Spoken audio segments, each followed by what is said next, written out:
जो नीतीश कुमार का वोटर रहा वो कुछ ज्यादा एग्रेसिव दिखा। जो बीजेपी का वोटर रहा है, परंपरागत तौर पे जो वोटर रहा है, को वोट नहीं करना है या प्रशांत किशोर को वोट करना है, इसमें साफ फर्क दिखा। प्रशांत किशोर को वोट करने वाले लोग ज्यादा उत्साहित थे, बीजेपी को वोट करने वाले लोग उस तरीके से उत्साहित नहीं थे। पूरी तौर पर जो शहरी वाले लोग हैं वो उसी इलाके में, ये जो 10% वोट कम की बात हो रही है ना, वो उसी इलाके में कम वोटिंग है। जबकि कौन नहीं गए उस इलाके में? पवन सिंह, मनोज तिवारी, सम्राट चौधरी, वो क्राउड नहीं निकला जो बीजेपी का झंडा लेकर, या यूं कहे कि जैसे एक होता है 2025 के चुनाव का नजारा, वो दिखा भी नहीं। तेजस्वी का कोई ऐसा पोलिंग बूथ नहीं दिखा जहां ये लगे कि फाइट में पहले नंबर पर आरजेडी है। जहां भी झड़प हुआ, अभी तक झड़प की खबर आ रही है, और हमें लगता है कि चुनाव के बाद शहरी कंस्टिट्यूंसी में अगर हिंसा की खबर आए तो कोई बड़ी बात नहीं होगी कि बांकीपुर में कहीं हिंसा भी है। पटका पटकी हुई भी तो बीजेपी और जनसुराज के बीच हुई है। बीजेपी के समर्थकों पर चढ़ गए जनसुराज वाले। हाँ। एक बात और देखने को मिला कि आप किसी एरू गेरू नथु खेरू को आप खड़ा कर दीजिए और चुनाव जीत के चला आएगा, ऐसा भी नहीं। आज दिखा। आज बीजेपी फील्ड में इसलिए कमजोर दिखा कि सामने उसका नीरज उम्मीदवार था। मैं हूं अर्पिता और हमारे साथ है वरिष्ठ पत्रकार संतोष सिंह। आज के इस वीडियो में खास तौर पर हम एग्जैक्ट आपको बताने जा रहे हैं कि बांकीपुर के चुनाव में सबसे ज्यादा किन मतदाताओं ने वोट किया है और बांकीपुर का परिणाम क्या हो सकता है। देखिए, बहुत सारे लोग अपना अपना अनुमान लगा रहे हैं, लेकिन हम लोग लगातार ग्राउंड पर थे। संतोष सर भी लगातार ग्राउंड पर थे, चुनाव का विश्लेषण कर रहे थे, और हम लोगों ने भी जनता के बीच जाकर जो कुछ भी देखा वो हैरान करने वाला था। मतदान के प्रतिशत ने भी सबको चौंका दिया है। बांकीपुर में परिणाम को लेकर जो कुछ निकला है, आपको जानकर बहुत ज्यादा हैरानी होगी। सबसे पहले चलिए सर जान लेते हैं कि वो कौन कौन से मतदाता थे। चाहे बात कर लीजिए आप मुस्लिम वोटर्स की बात करें, यादव वोटर की बात करें, या सवर्ण वोटर की बात करें, या कुर्मी वोटर की बात करें, किसने इस मतदान में दिलचस्पी ली? कौन चाहता था कि बांकीपुर का परिणाम कुछ परिवर्तनकारी हो, कुछ बदले? क्या लगता है? देखिए, जो नीतीश कुमार का वोटर रहा वो कुछ ज्यादा एग्रेसिव दिखा। जो बीजेपी का वोटर रहा है, परंपरागत तौर पे जो वोटर रहा है, उसमें प्रशांत किशोर को वोट नहीं करना है या प्रशांत किशोर को वोट करना है, इसमें साफ फर्क दिखा। प्रशांत किशोर को वोट करने वाले लोग ज्यादा उत्साहित थे, बीजेपी को वोट करने वाले लोग उस तरीके से उत्साहित नहीं थे। अगर हम बात करें तो एन कॉलेज से ले लीजिए और चले जाइए गांधी मैदान तक, लेफ्ट साइड रोड के बाएं तरफ, मतलब लाला जी का भी सबसे बड़ा आबादी उसी इलाके में लगा दीजिए। मिक्स पॉपुलेशन है, शहरी वोटर के, मतलब जो पूरी तौर पर जो शहरी वाले लोग हैं वो उसी इलाके में। ये जो 10% वोट कम की बात हो रही है ना, वो उसी इलाके में कम वोटिंग है, जो बीजेपी का सबसे बड़ा गढ़ माना जाता है। अब बताइए कि जब वहाँ बीजेपी अपने वोटर को निकालने में कामयाब नहीं हुआ, जबकि कौन नहीं गए उस इलाके में? पवन सिंह, मनोज तिवारी, सम्राट चौधरी, मतलब प्रधानमंत्री मोदी और शाह को छोड़ दीजिए तो बीजेपी के तमाम बड़े नेता मैदान में उतरे, बढ़िया से हाथ जोड़ जोड़ के वोट भी मांगा, एकदम डांस उसके किए। तो देखे नहीं, इंजीनियर मंत्री जो है सो डांस तक किए। जो बक्सर वाला जो विधायक बना है पूरा गिटार उटार बजाया, मतलब हर तरीके से। और हमें लगता है कि बिहार के चुनावी इतिहास में इतना महंगा चुनाव नहीं हुआ होगा। बात सही, बिल्कुल। हाँ, इसके बावजूद भी अगर बीजेपी का वोटर वोट करने के लिए नहीं निकल रहा है, नहीं निकला, तो आप मतलब समझ खेल सकते हुआ है, कुछ ग्राउंड में खेल हुआ है सर। अच्छा सर, एक बात और हम लोग समझेंगे, जैसे आपने कहा कि बीजेपी के जितने स्टार प्रचारक उतरे, पवन सिंह से लेकर मनोज तिवारी से लेकर, मतलब मैथिली ठाकुर भी युवाओं की जेंजी के रूप में आई, लेकिन वो क्राउड नहीं निकला जो बीजेपी का झंडा लेकर, या यूं कहे कि जैसे एक होता है 2025 के चुनाव का नजारा, वो दिखा भी नहीं। उससे भी ज्यादा खतरनाक बात तो ये थी सर कि राजद पूरी तरह से गायब भी नजर आ रही थी। वहां तेजस्वी का कोई ऐसा पोलिंग बूथ नहीं दिखा जहां ये लगे कि फाइट में पहले नंबर पर आरजेडी है। तीसरे नंबर पर लोग जनसुराज को लगातार कह रहे थे कि तीसरे नंबर पर है, लेकिन हमने देखा हर बूथ पर उनकी 4 कुर्सियां दिख रही थी, उनके लोग भी दिख रहे थे, बड़ी मजबूती से खड़े थे। पीला उसका हाँ, वह पहचान करने की जरूरत नहीं, पीला कुर्सी। कुर्सी से पता चल रहा हाँ था। मतलब पता नहीं कहाँ से पीला कुर्सी इतना आ गया। हाँ, मतलब जो जो दिख जाता था, अच्छा ये पीला कुर्सी है, मतलब यही प्रशांत किशोर का ही है। हाँ, आरजेडी का मतलब उम्मीदवार खुद थकी थकी सी दिख रही थी, रेखा गुप्ता। रेखा हाँ, गुप्ता खुद दिख रही थी। जहां यादव जक्कनपुर के इलाके में जहां यादव की बड़ी आबादी है, वहां एग्रेशन नहीं दिखा, वहां आरजेडी के पोलिंग एजेंट उत्साहित नहीं दिखे। सब्जी बाग मुसलमान के इलाके में चले जाइए, वहां भी राजद का हरा गमछा तो हमको दिखाई नहीं दिया, इस पूरे घूमते हुए नहीं दिखाई दिया कि उसका पोलिंग एजेंट या समर्थक हरा गमछा लगा के कहीं घूम रहा हो।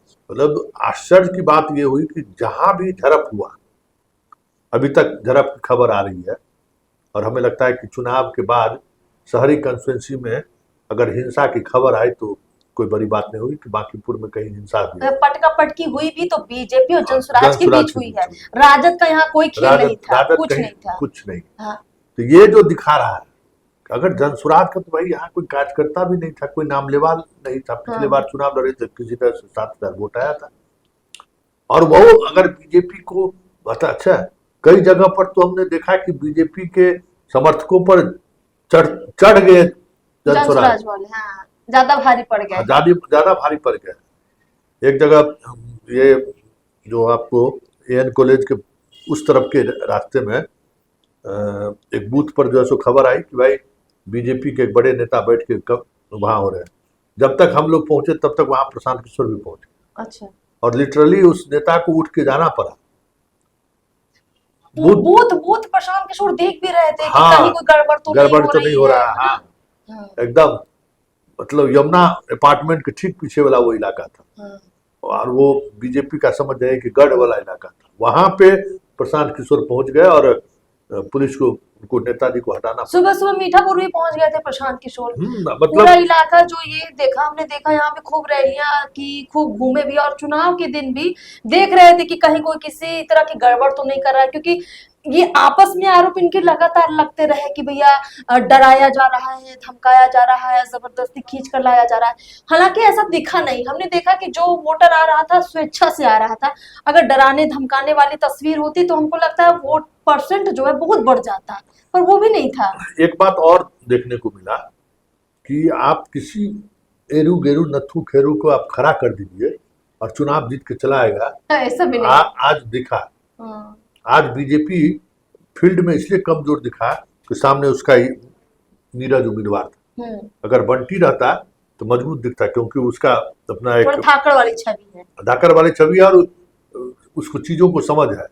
अब आप ऐसे लोगों को उम्मीदवार बना दिए जिसको अपना मोहल्ला में वोट नहीं दिया है, उस मोहल्ले सिन्हा को अपने मोहल्ले में हम तो गए थे, तो उस मोहल्ले में उसको वोट नहीं पड़ रहा था ठीक से। अच्छा। होता है कि इसके मोहल्ले में एक तरफा वोट पड़े, वो नहीं देगा, वहां भी प्रोटेस्ट हो रहा था। तो आज चुनाव के दिन उम्मीदवार के कारण जो एक माहौल बनता है ना, मान लीजिए जैसे बीजेपी के कार्यकर्ता और जनसुराज के कार्यकर्ताओं के बीच अगर कहीं विवाद हुआ, आप उम्मीदवार अगर नितिन नवीन होते तो तुरंत पहुंच जाते, प्रशांत किशोर और नितिन नवीन आमने सामने होते तो बीजेपी के कार्यकर्ताओं का मनोबल भी बढ़ता।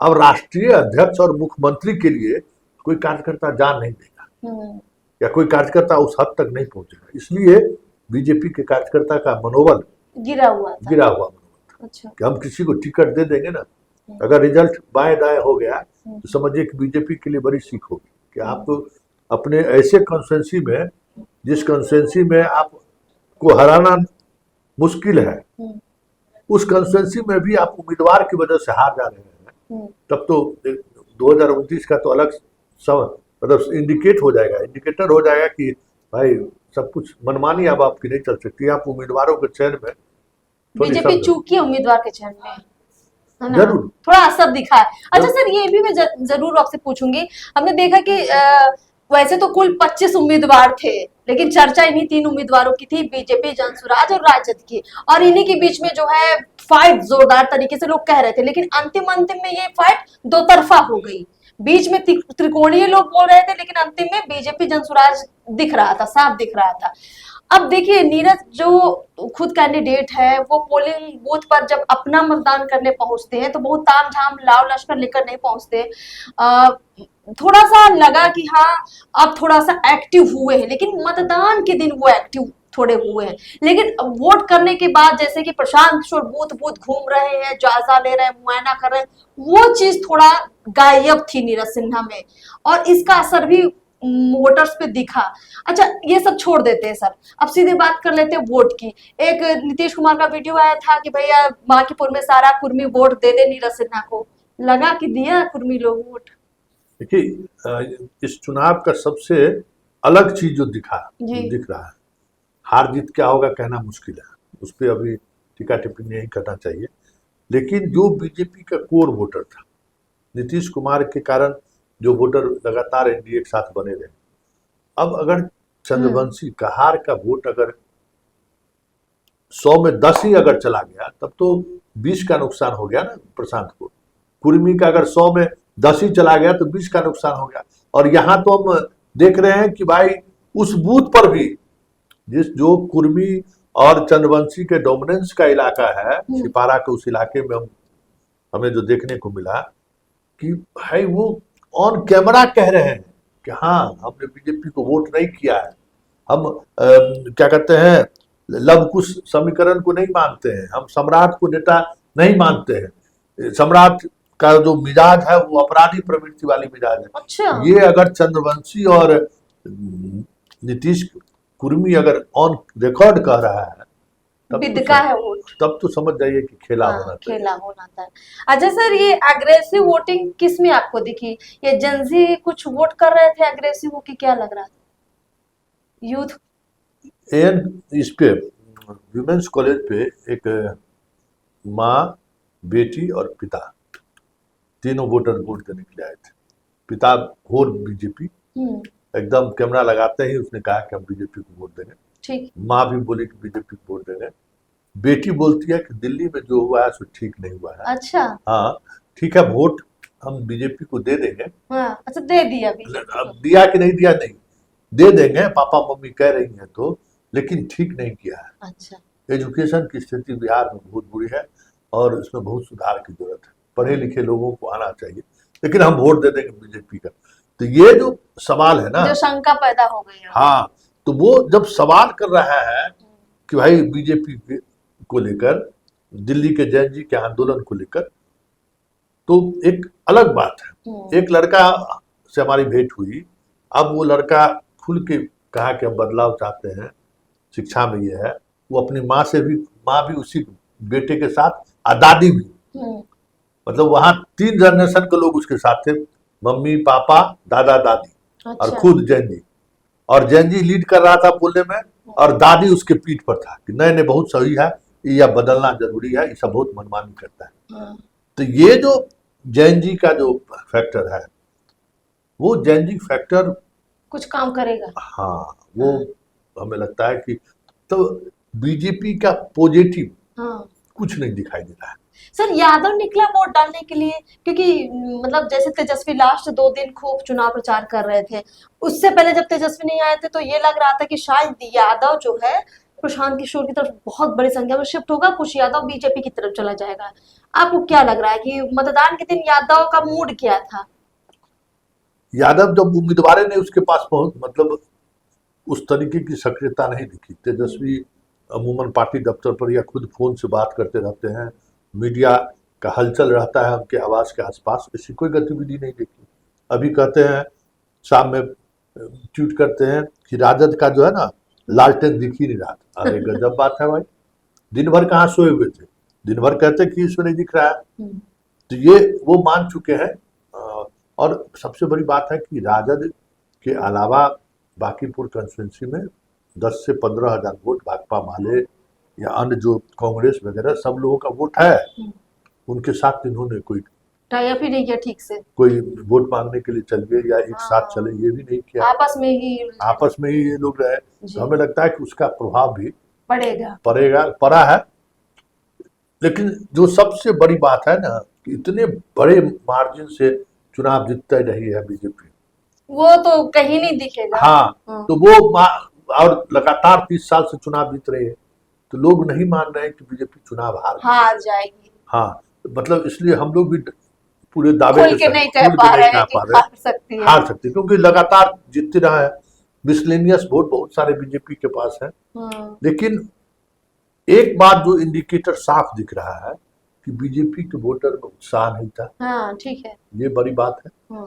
और जो बीजेपी का कोर वोटर था वो निकला नहीं, एक तरफ निकला नहीं और दूसरी तरफ खिलाफ में जाकर वोट किया। अच्छा, खिलाफ भी कर दिया है, मान लो कुर्मी कर दिया, चरवंशी कर दिया, राजपूत कर दिया, ब्राह्मण कर दिया, भूमियार कर दिया। और ये सारे वोटर ऐसे है ना कि अगर 100 में 30 वोट का भी नुकसान किया तो बीजेपी को 60 वोट का नुकसान हो जाएगा।